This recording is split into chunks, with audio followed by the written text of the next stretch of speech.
Hi everyone, Janie here. Welcome back to my garden. So this is going to be kind of a quick video for you all today on a Friday, and that is simply due to my miscalculation of how much daylight I had left. I came out in the afternoon thinking I had plenty of time to do some good garden cleanup. We had a couple of frosts this past week. It has been so absolutely cold, and I just figured it was time to clean up some of my plants. And that included this Mystic Spire's blue salvia. Yes, it still looks beautiful. Yes, it still has the beautiful purple blooms on it, but the leaves were starting to fade, and I just wanted to clean it up because I do have some things that I want to get in the ground, specifically right underneath this plant right here. So what I do in the fall is I usually cut this plant back to about 12 inches, and then I go ahead and I leave it, and I don't cut it back to the ground until late winter, early spring, when it starts growing again. Here is my sparkling amethyst superbena that I actually use as a perennial, and I absolutely love it, but I do cut it back specifically around this time just to kind of rejuvenate it a little bit and just to make sure it doesn't get all wonky and crazy. So that's what I did here, is I just kind of cut it back, and then you can see how much it had grown over the sidewalk and how I really needed to clean it up.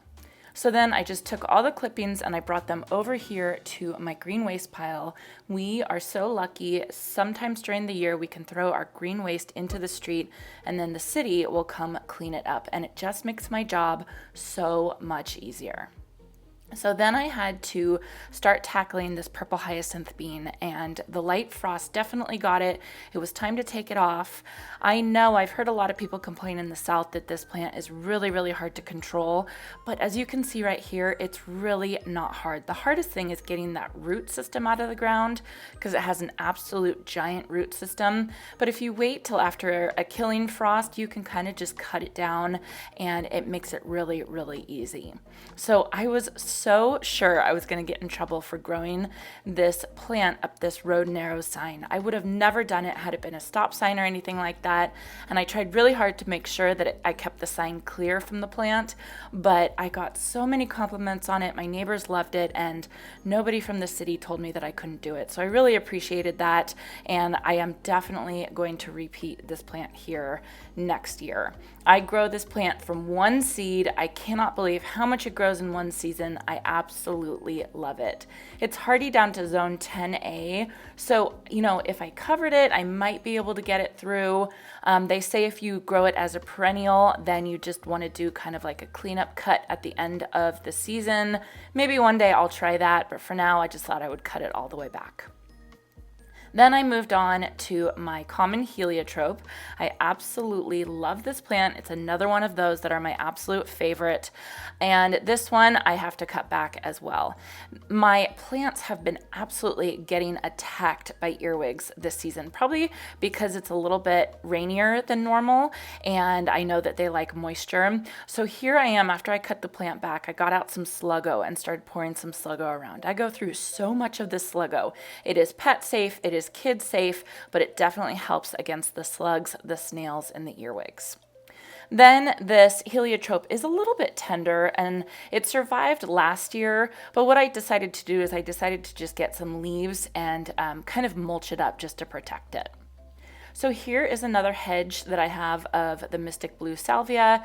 Same thing, I just cut this one back, or these 5 back down to 12 inches, and then in a couple months I will go down and I will cut it all the way down to the ground.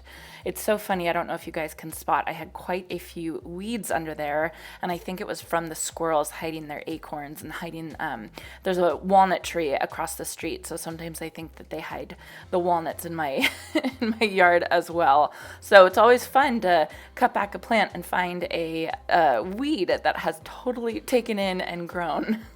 So I'm just finishing up cutting back everything. You can kind of see the earwigs have gotten to my Helen von Stein lamb's ear as well. They're, they have holes all over it, and I've already sprinkled the Sluggo all over that as well. But that's okay. It's all part of it.